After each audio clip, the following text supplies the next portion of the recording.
नमस्कार। आज बात करते हैं एक बहुत ही अनोखे हिंदू त्योहार की। एक ऐसा त्योहार जिसमें सोचिए, एक पौधे का विवाह एक देवता से होता है। जी हाँ, यह है तुलसी विवाह। एक ऐसी परंपरा जो आस्था, माइथोलॉजी और प्रकृति के बीच के गहरे रिश्ते को इतने खूबसूरत तरीके से हमारे सामने रखती है। तो ये सुनते ही दिमाग में सबसे पहला सवाल तो यही आता है ना, कि भाई, एक पौधा और एक देवता, इनका विवाह आखिर कैसे हो सकता है। ये सुनने में भले ही थोड़ा अजीब लगे, लेकिन यकीन मानिए, यही इस पूरे रिचुअल का सबसे दिलचस्प और सबसे गहरा हिस्सा है। तो असल में तुलसी विवाह एक सिंबॉलिक, मतलब एक सेरेमोनियल मैरिज है।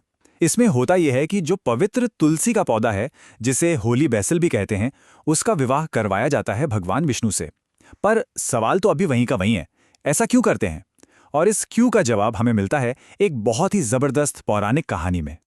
तो चलिए, इस त्योहार की आत्मा को समझने के लिए भक्ति और त्याग की एक बहुत ही पुरानी कहानी की गहराइयों में चलते हैं, क्योंकि यही वो कहानी है जो इस अनोखी परंपरा को उसका मतलब देती है। तो ये कहानी शुरू होती है वृंदा से, जो इस कहानी की नायिका हैं। वो अपने पति के लिए इतनी ज्यादा समर्पित और वफादार थीं कि उनकी भक्ति ही उनकी सबसे बड़ी ताकत बन गई थी। मतलब एक ऐसा कवच जिसे तोड़ पाना किसी के लिए भी नामुमकिन था। फिर कहानी में एक ऐसा मोड़ आता है जहां वृंदा की भक्ति की एक बहुत कठिन परीक्षा होती है, और इस डिवाइन टेस्ट के बाद वृंदा का जो भौतिक शरीर था, वो एक पवित्र तुलसी के पौधे में बदल जाता है। ये सिर्फ एक ट्रांसफॉर्मेशन नहीं था, ये उनकी पवित्रता को दिया गया एक सम्मान था। वृंदा की इस अटूट भक्ति और त्याग को देखकर खुद भगवान विष्णु इतने प्रभावित हुए कि उन्होंने वृंदा को सम्मान देने के लिए एक वचन दिया।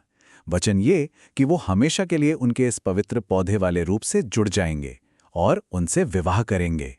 और बस इसी डिवाइन प्रॉमिस से जन्म हुआ तुलसी विवाह की परंपरा का। तो देखा, ये सिर्फ एक कहानी नहीं है, इस कहानी के पीछे इसका असली सिंबॉलिक मतलब छिपा है।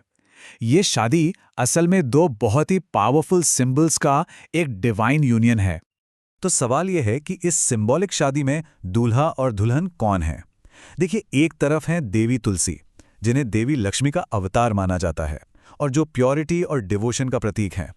और दूसरी तरफ हैं भगवान विष्णु, जो इस सृष्टि के संरक्षक हैं, और पूजा में उन्हें अक्सर पवित्र शालिग्राम पत्थर के रूप में रिप्रेजेंट किया जाता है। तो असल में ये त्योहार एक साथ कई गहरी चीजों को सेलिब्रेट करता है। ये मिलन है डिवाइन फेमिनिन और डिवाइन मैस्कुलिन एनर्जी का। ये उत्सव है परम पवित्रता और भक्ति का, और सबसे बढ़कर ये धर्म यानी अच्छाई की जीत को दिखाता है। अब देखिए, तुलसी विवाह का महत्व सिर्फ स्पिरिचुअल ही नहीं है, ये हिंदू कैलेंडर में भी एक बहुत बड़ा टर्निंग पॉइंट है। इसे आप कह सकते हैं शुभ समय की शुरुआत के लिए एक तरह की डिवाइन ग्रीन लाइट माना जाता है। और इसे समझने के लिए हमें चातुर्मास के बारे में जानना होगा। चातुर्मास क्या है? ये मॉनसून के वो 4 महीने होते हैं जो एक पवित्र समय माना जाता है ध्यान, प्रार्थना और स्पिरिचुअल प्रैक्टिसेस के लिए।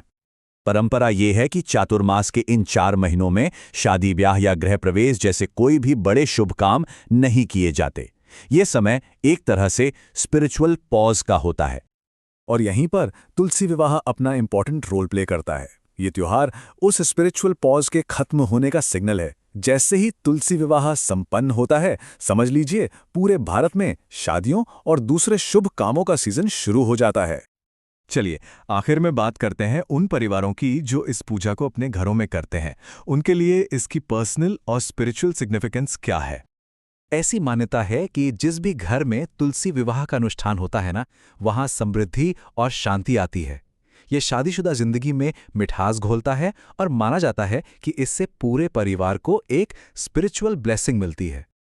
तो तुलसी विवाह जैसी परंपराएं हमें एक बहुत बड़े सवाल पर सोचने का मौका देती हैं कि हमारी आज की कितनी सारी मॉडर्न ट्रेडिशंस और बिलीव्स असल में ऐसी ही प्राचीन कहानियों की जड़ों से जुड़ी हुई हैं। इस पर कभी सोचिएगा जरूर।